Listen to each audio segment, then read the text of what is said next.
What does it mean for there to be a quarterback battle, and is it a good thing? You are Locked On Auburn, your daily podcast on the Auburn Tigers. Part of the Locked On Podcast Network, your team every day. Yes, welcome on into Locked On Auburn, your daily Auburn Tigers podcast. I'm your host, Zach Blackerby, and thank you so much for making Locked On Auburn your first listen every single day. We are joined by Auburn message board legend and host of the Top Button podcast, the Charlie 5. Happy Charlie Tuesday to all who celebrate, including Jack. Happy 9th birthday, to Jack. Every day you're out there. He did say that you were his favorite rotating guest. So Jack, you're my favorite 9. Is it 9? He's 9 now. Yeah. You're my favorite 9-year-old until my daughter turns 9. I think that's fair. I think Jack would understand where you're coming from. No question. So yesterday, we'll talk about recruiting. We'll talk about Auburn basketball. But a few people were upset with my comments, and I was really just asking the question yesterday, Charlie 5, where I was saying, are we buying that there's a quarterback battle? Because when you look at the writing on the wall and listen to the head coach, he's like, there's kind of a quarterback battle, but he's got to lose it. And to me, that doesn't scream quarterback battle. I know you heard it because you texted me about it earlier. What were your thoughts when I talked about that? So in the sense of, which I actually think this is very rare and probably not that ideal, in the sense of, do you have two guys that start off at 0 and you are battling to see who wins out of those two from 0? I do not think we have that going. I do not think it's that type of scenario. Okay. But I do think the job is losable for Peyton Thorne. I think this is a more of a, when you say a quarterback battle, typically 9 times out of 10, there's either a returning starter, B, a guy that sort of worked his way up and he's sort of the next in line. Yeah. So I think that's the scenario that we have, but I 100% believe that this job is losable for Peyton Thorne. And I think it's more ideal to have a 1A, 1B, or a 1 and a 2 than it is to have maybe 2 2s or 2 1s that you have to completely split everything down the middle when the spring is pretty big for like install, team build, especially when you're installing a new offense and things like that. So I do agree that I don't believe that Peyton and Hank are like 0-0 and they're going back and forth scoring. And I just want to clarify, when you say 0-0, you mean they're at the same starting point going into spring. That's what you mean by that. Okay. Correct. Yeah. There's no way that's the case. Yeah. I don't believe that's the case, but again, I don't know that it's ideal to ever really be in that situation. I may be because wrong. of the pure like separation of snaps. I'm trying to think of like true quarterback battles that we've seen at Auburn over the last decade. Yeah. And like maybe Bo Nix and Joey Gatewood, maybe kind of seemed like the writing was on the wall, depending on who you ask internally about that. It seemed like a lot of folks expected Bo to come in and be that guy. Jarrett Stidham, Sean White, but it's like you brought in Jarrett Stidham for a reason. So I don't know if that's necessarily. I don't know that I can really think of one in general. Like, what about when TJ won? What about TJ versus Robbie versus Calzada? Harson's, like what? That was Harson's second year, I guess. Is that right? I mean, maybe that's the closest. And when I say not ideal, that's what I mean. I get it. That's what I mean. But like, I'm just saying, I don't know that there's one across the country that I can really think of. Maybe the closest one was like a Jalen Hurts and Tua, like way back in the day. But even then, it was Jalen's job that he could have lost, and he did. And he lost it eventually. He lost that job eventually. So I think if Hank continues to elevate, so if Peyton started at like 5 and Hank started at 0, if Hank continues to accelerate, if Peyton slips at all, I think Hank could easily overtake him. I do believe when Hugh says it's Peyton's jobs to lose, I actually think the to lose is in play. So sure, but what does that look like? So to keep your analogy going, if Peyton's at 5 if Peyton's at 5, I don't think Hank is at 0. I think Hank is at 3, and I would say Holden. That's fine. Holden maybe at 2, 1.5, and Walker maybe right there with him at 1.5 or 2, just to kind of keep. If we're going, if we're trying to score it somehow to kind of signify what we think that gap of separation is in between quarterbacks. Before we go on, do you kind of agree with where I have that spaced out to use your analogy? Fine. That's fine. It's totally fair. Totally fair. And but like losing it, like what does that look like? Because if your mindset of a coach is, okay, well, it's Peyton's job to lose, and you're installing a new offense, and Derek Nix is coming over to be an OC for the first time ever at the SEC level and all that good stuff. Do you want to truly like split up the reps like 50-50? Do you want to do it 70-30? And then how do you divide the other 30? I'm with you. I don't think it's necessarily a great thing. It's clear that the staff believes in Peyton Thorne, and I know a lot of Auburn fans roll their eyes, and people are typing in the comments right now.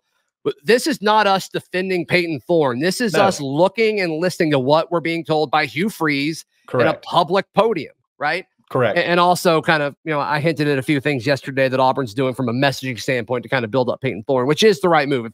If he is the quarterback, you need to make sure, you need to market him. I think that's certainly part of today's version of college football. So this is not us saying like Peyton Thorne's the dude, he's great, he's going to win Auburn in the SEC. That's not what we're saying. No, but we're just looking at everything we've been told, and it's like this is kind of what it looks like. It seems like they do believe in him. Whenever I feel like I could be wrong, but I think you would probably agree with this. For whatever reason, Hugh believes that if his offense is run the way he wants it to run, that Peyton can do the things that he wants him to do. So he believes that you can look at last year, whatever, and think that's just going to be Peyton forever. But Hugh believes that he has a standard of what he wants to see, and Peyton can achieve that standard. So when he can no longer achieve that standard and Hank continues to rise, that's when you can see. That's when I think it's the job to lose. Saying Peyton's job to lose is a lot more signifying of an idea that he can actually lose the job than what does losing it look like? Like logistically, how does Peyton go out there and does he throw picks every 5 or 6 throw? I mean, what does him losing it look like to you? Accuracy and decision making. That's the RPO is going to be huge. So being able to make the right read, understanding that, and then being accurate. I think that's kind of what Hugh has always said since he's been here. You hear him on the sideline when he says, "Hey, Peyton missed this read, earlier in the first half or whatever." That's the stuff that he's thinking about. Yeah. Can he make the right reads and can he be accurate? Which one of those do you think is more likely to hinder him? Decision making or accuracy? I would say decision making. Yeah, because I think decent arm. Yeah, I think the decision making leads to inaccurate throws sometimes because he makes the wrong decision or he's off on his timing. But whenever he makes the right decision, I think he's comfortable. He throws an incredible, incredibly accurate ball. Yeah, and we saw moments of that. It's just, can it be more consistent? And he's not the only one that needs to be more consistent. Receivers need to be more consistent. Pass protection needs to be more consistent. Play calling needs to be more consistent. Game planning needs to be more consistent. Yeah, 100%. But 100%. I haven't necessarily heard anything to make me think that Peyton's having a bad spring. I haven't heard a whole lot about the quarterbacks. Yeah, other than I'm asking. Other than maybe a few, we've heard some positive things about Hank, and you've seen some videos of him too as well on social media. Not quite as much as Peyton, but I don't think he's necessarily done what he's had to do to lose the job yet. But here's the difference, though, and I kind of thought Lindsay was going to bring this up yesterday when I made that point about social media, Auburn football social media pointing more towards Thorne. The first, I think it was the first video they shared of like a spring highlight. The way it was done, yes, you can tell it was Hank throwing it, but it was more about Valdo catching it than it was about Hank throwing it. And I do think that matters. Let us know in the comments down below or on Twitter, on Discord. Very interested in what y'all have to say about all of that. There are a lot of recruits here over the weekend. Charlie 5, no commitments, at least publicly. Where are we at with that? We discuss in just a moment, right here on Locked On Auburn. Today's show is brought to you by our friends at Nissan. And Charlie 5, you know this. This week's March Madness bracket highlights is brought to you by our friends at Nissan. Each week, they're picking one team that stands out, a team that's pushed it further than the rest, just like any of the all-new 2024 Nissan SUVs. And these guys, of course, were able to take it to the next level. And, of course, we're highlighting the Auburn Tigers. The Auburn Tigers. The Auburn Tigers were a Nissan SUV, Charlie 5. They've got to be a Pathfinder. They have to be. They've been thrilling to watch. They've created a lane for themselves after claiming the top spot in the SEC because we are SEC champs. You woke up today an SEC champion. As they knocked off the Florida Gators in the SEC tournament, they're set to make a run in the NCAA tournament. Take the Nissan Rogue, the Nissan Pathfinder, or the Nissan Armada and go find your next big adventure. Shop NissanUSA.com. Charlie 5, can you imagine watching TV on anything that's not an Amazon Fire TV? I cannot. I just don't want to look at it. Do those even turn on if it's not a Fire TV? Like, not to me. I'm not turning them on. That's for sure. I'm not turned on by it. I can just tell the pixels are different because Fire TV channels they are what's up. It's lit, as the kids say. Fire TV. They recently created Fire TV channels to deliver a constant supply of the latest videos from your favorite sports brands, like Locked On. We have one. We have a Fire TV channel. Nice. Where you go to that. You can to learn more about everything that we're talking about. Charlie 5's favorite type of TV. Go to Amazon.com/LockedOnFireTV. A lot of recruits here this past weekend. Brian Smith, the recruiting writer over at AuburnDaily.com, he texted me. He's like, I interviewed more kids than I think I can write about. There's just so many kids there, and they're all fired up. He said the audio was tough to get sometimes because there was a DJ blaring music. There were food trucks there. Food trucks everywhere. Yeah, which is the way to. I mean, if you're trying to get hulking super teens to like you, just give them access. Give them access to a bunch of food trucks. I think that's it. Now, all joking aside, who are the names that stood out to you? And what was kind of the vibe that you picked up from the recruiting action this weekend for Auburn? Gosh, like where do you even start? I mean, it says start at your favorite one. Yeah, real quick though, before On3's got us showing that we had 21 visitors. I think there was way more than that because I think that's only showing our 2025 visitors. Jared Smith is an edge from Thompson. I think he may go to Spain Park now, possibly. I'm not 1,000% sure, but it's always been looked at that he's a hard Georgia lean going out of state in general. Seeing him come and hearing the good vibes and everything that came from him, like is Auburn possibly back in the game for him? That's somebody that you looked at that you didn't have any idea, like any thought period that would be a guy that you could add. Seeing him come was big. Micah DuBose is another guy. You kind of felt like LSU was surging, and then LSU just took another interior offensive line commitment. So they have 3 in this class already. Getting Micah DuBose back on class, to me, I've said it. He may be my most wanted player in state. Me just makes Micah DuBose. We love you way more than LSU does, and we're showing it. Way more. We're showing it. The offensive line's starting to come together. And you personally love him? I personally love him probably more than anybody. I just said it, more than anybody in the state. I want Micah DuBose. That's my guy. That's who I want. Yeah. I mean, offensive line, it's a position of need for sure. That's one of the guys that Brian talked to. There's an interview with him up at AuburnDaily.com if you want to check that out. But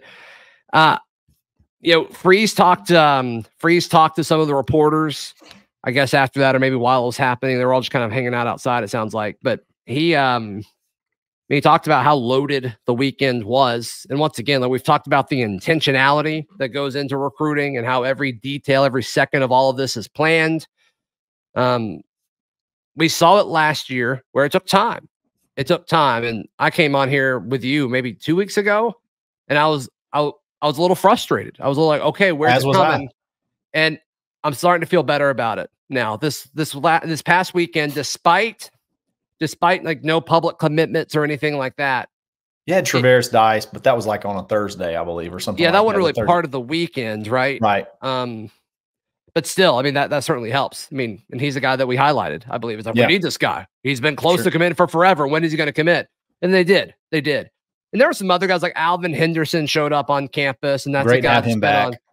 Yeah. And he put out, and then he put out that he's committing sometime soon. Like he's moved his commitment way up, and then he comes in on a visit shortly, either right before or right after that. So are we swinging back in that direction? That's arguably one of the top running back. It kind of feels like it, right? Like if you read in between the lines and just kind of look at all the timing of all this, doesn't it kind of feel like we're pushing hard for him? For sure. Do you feel the same way there? Yeah, totally. Yeah. 100%. Anybody else from this weekend that really pops and stands out to you? Broderick Scholl. Okay. This is a big hulking child from Bixby, Oklahoma. Okay. So Oklahoma, not typically a recruiting ground that Auburn goes at a lot. And you bring this kid in on a visit, you knock it out of the park. He's a high 4-star guy. And I think, honestly, Auburn's got a really good shot at him after this visit. I think it's down between all. I mean, you look at the predicting machine at On3, and it doesn't really favor Auburn. But I think it's between, according to a couple of different ports, maybe like a Texas Tech and Auburn. So you're going to get him back later on a visit. That's another one that was kind of a surprise. I want to address something really quick. Just real quick. Broderick Scholl, when his parents gave him that name, was there ever an option that he would not be an offensive lineman? No, there was. I mean, no, without a doubt. I mean, if your name is Broderick and you don't play offensive line, please reach out. I'd love to learn more about you.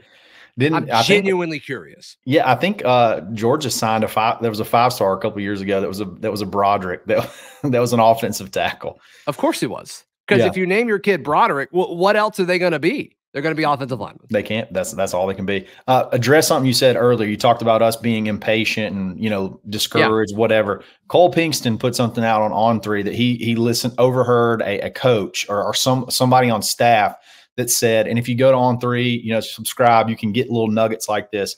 But he said that coach said, we are so far ahead of where we were last year from a recruiting standpoint and from a roster standpoint. It's not even funny, which it feels that way. I mean, that feels true. A week prior, we were like, what the heck is going on? And then you get the Traverse Dice commitment. Then you have this massive weekend where it seemed like a Big Cat weekend.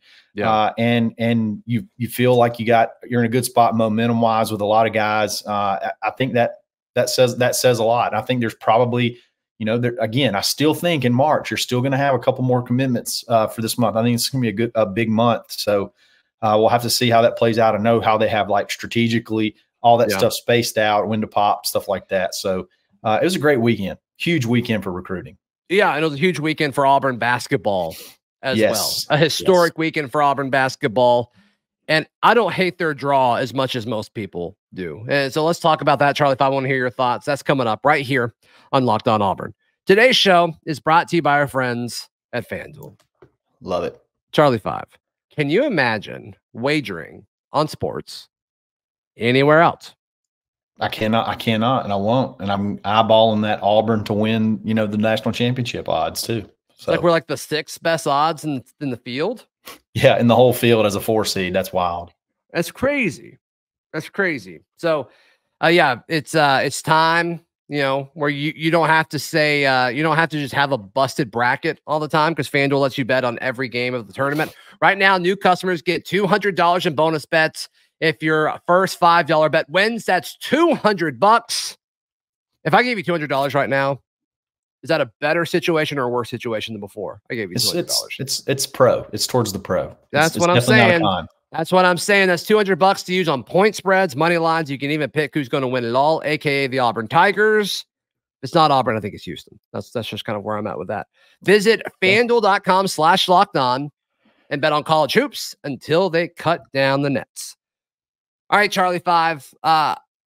4 seed. Should Auburn have been better than a 4 seed? Yes, I think so. That is not the argument I want to make today.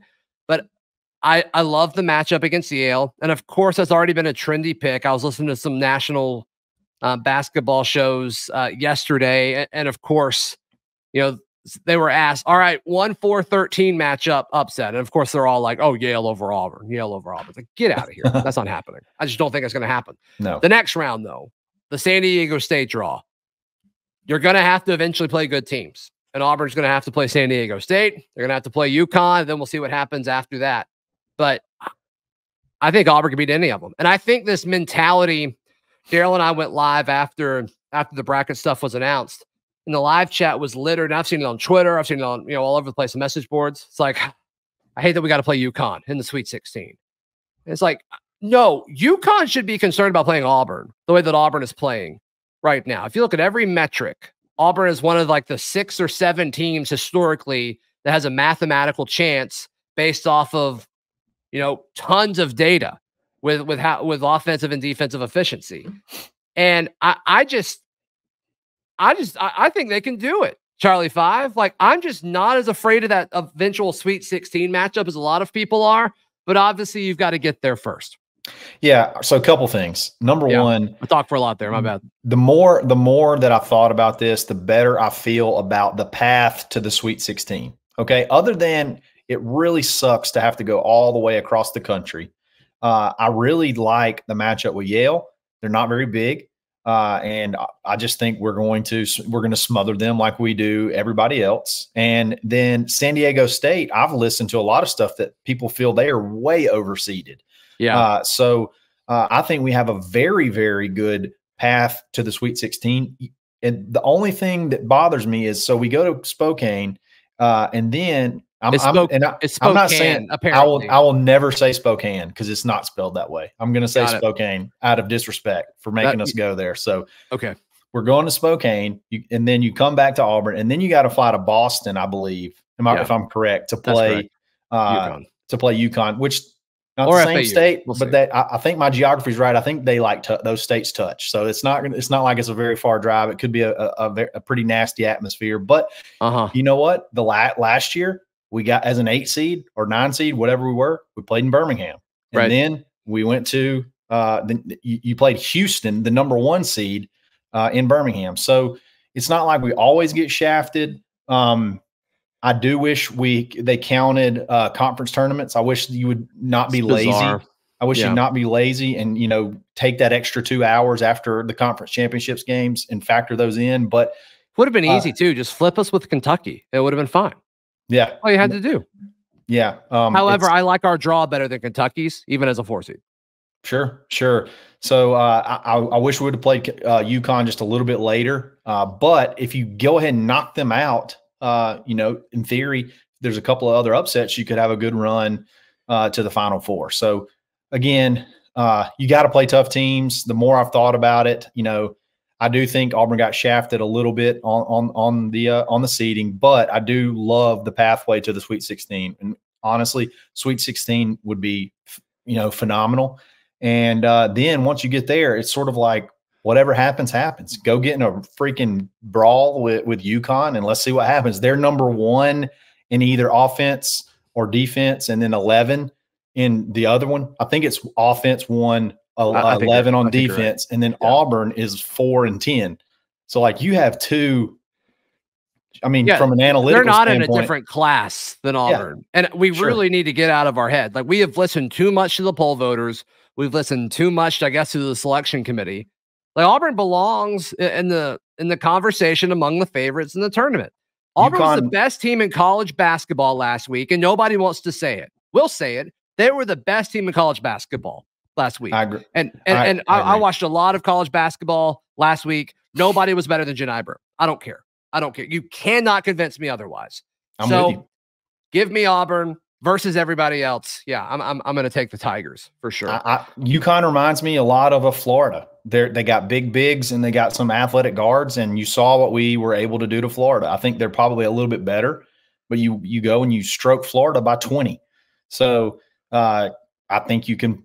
I think it's going to be a battle. Like, I just don't see this team laying an egg. I just don't see this team laying an egg. They're just too good at what they do. Too good on defense. If you could run the break just a little bit better, you could. It seems like we're going to throw a ball away on a fast break. If you run the break a little bit, you feel better, it coming too. It's like, Katie, please don't. Aiden, please don't. Don't throw it deep. Don't throw it deep. Just reset and let's just get a possession. Like we don't have to like score in transition every time. But give me tournament tray and let's go. Let's go. Yeah, I'm with you, man. I'm with you. How far do you think Auburn's going to make it in the NCAA tournament? Comment down below. Charlie 5, thank you so much for your time. We're going to be a hair short today. I feel like death, and I'm about to pass out. So we're going to wrap this up. Charlie 5, how can people check out everything you've got going on? Absolutely. Find me on Twitter, _Charlie_5. Or you can find me on Tuesdays and Thursdays on the Top Button Podcast. Yeah. Of course, we're here every single day. Please like the video. Please subscribe. Show the man some love. This is his flu game. This is the flu game for sure. Literally. For sure. Michael Jordan, me. Nope, that's not it. All right. Have a fantastic day, everyone. We'll see you tomorrow. This has been Locked On Auburn.